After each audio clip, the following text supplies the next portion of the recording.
Pada episode sebelumnya, Toby bersama dengan teman-teman di sekolahnya tiba di summer camp untuk mengikuti kegiatan berkemah selama 3 hari. Saat tiba para murid terlihat sangat antusias dan tidak sabar untuk memulai kegiatan. Namun sebelumnya mereka harus menuju kabin masing-masing sebelum memulai kegiatan mereka. Setelah menyimpan barang bawaan di kabin dan juga istirahat makan siang, para murid kembali berkumpul di lapangan. Kali ini mereka akan bermain bersama-sama dengan permainan yang sudah disiapkan para guru pembimbing.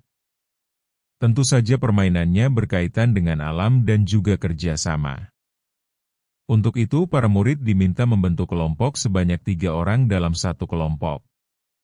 Toby, Ojen dan juga Rani segera membentuk kelompok. Permainan pertama adalah menari bersama para binatang. Setiap kelompok memilih satu jenis binatang untuk kemudian menciptakan dan memperagakan tarian berdasarkan tingkah pola binatang tersebut. Tawa dan canda pun memenuhi lapangan. Ada kelompok yang memperagakan tarian gorila, ada juga yang menciptakan tarian singa, sangat bervariasi. Kelompok trio detektif cilik memilih untuk menciptakan tarian bangau, dengan satu kaki diangkat dan tangan digoyang ke depan. Tarian mereka disambut tawa kelompok yang lain. Setelah permainan menari, kini akan diadakan permainan rasa alami, yaitu sebuah permainan di mana satu orang dari tiap kelompok akan ditutup matanya dan menyuapkan satu makanan ke teman lainnya. Selanjutnya ia akan menebak nama makanan yang disuapkannya berdasarkan penjelasan temannya tentang rasa makanan tersebut.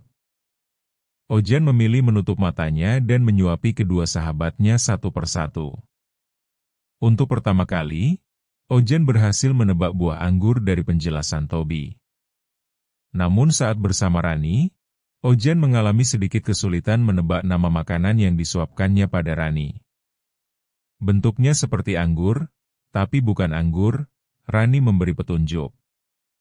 Ojen tampak berpikir sejenak. "Rasanya bagaimana?" tanya Ojen. "Asam tapi juga segar," sebut Rani. Ojen kembali berpikir. "Bentuknya mirip anggur tapi punya rasa yang asam dan segar." "Tomat hijau," seru Ojen yang langsung disambut tepukan tangan. Permainan ketiga adalah permainan uji ketangkasan yang diberi nama awas tertangkap. Setiap kelompok berbaris ke belakang kemudian saling memegang pinggang.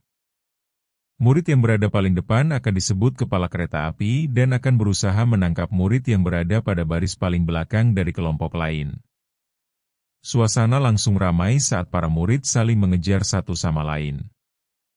Benar-benar sangat menyenangkan. Permainan selanjutnya adalah permainan menemukan benda yang berguna.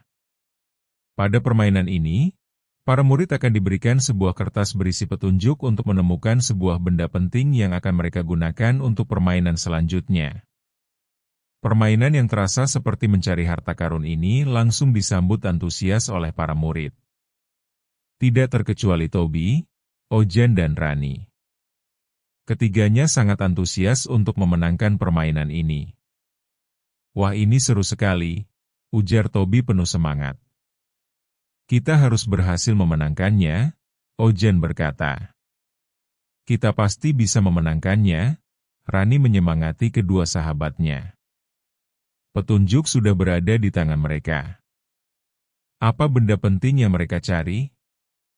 Apakah mereka akan berhasil menemukannya?